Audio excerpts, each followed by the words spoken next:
mga kabebs, magandang araw, magandang hapon nga pala.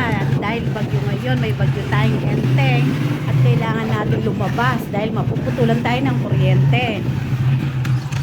Dahil pag di tayo magbabayad ng kuryente, ay mapuputulan ng maliligay ang araw natin sa panonood ng kabebs. Si Jody Manaloto Vlog, i-follow nyo lagi ang Jody Manaloto Vlog.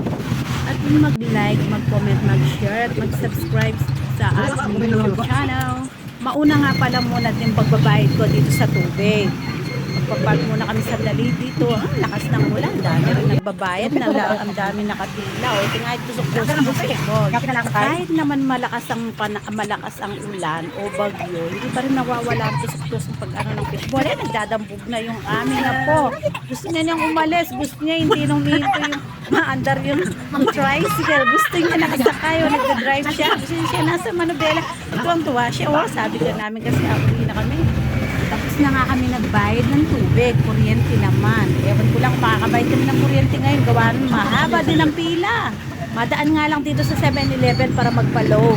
At pagkatapos namin sa 7-Eleven, punta muna kami dito sa Osay. Kasi gusto ng kapatid ko, magluluto kami daw ng sopas. Dahil yung mga tsunakis, gutom na sila. Gusto nila magmerienda ng sopas.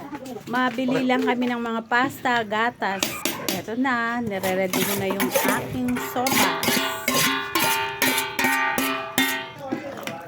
Dahil malamig ngayon, dahil may bagyo, kay Enteng, di pa natatapos yung Enteng, balita ko hanggang Wednesday pa raw. O ito, kailangan mainit-init na sabaw o sopas, maganda o merienda. Ito nga yung pangsahog ko, yung mga celery, hotdog, tsaka yung breast ng manok. Nauna nga nang na-video ko, yung repolyo. O yan, tapos dahil nga may konting stock pa ako ng picture, yun, sasag ko dyan, na may hotdog, na may carrots, repolyo, yan. Yung tinagpuno ko ng manok. Tinaglaga ko ng manok. Yan, mekos lang. 1 kilo nga palang pastang iluluto ko, kaya malaki yung kaserolang ginamit ko. Yung pinaglagaan ko ng manok, isasahog ko rin dito, ibubuhos ko. Dahil konti pa nga yung tubig, dadagdagan ko pang sampichel. At habang nagluluto ako, kakain muna ako. Ito yung gulay, yung tira ng umaga, tsaka tanghali, lagat ang palaya, lutong sardin sa may malunggay, tsaka labong. O yan. Ay, dahil napagod ako, hindi ko alam kung anong haharapin ko. Ayan, lalagay ko na nga pala yung repolyo. Yan, pag pinalambot ko na ito, kumukulo na, tapos na.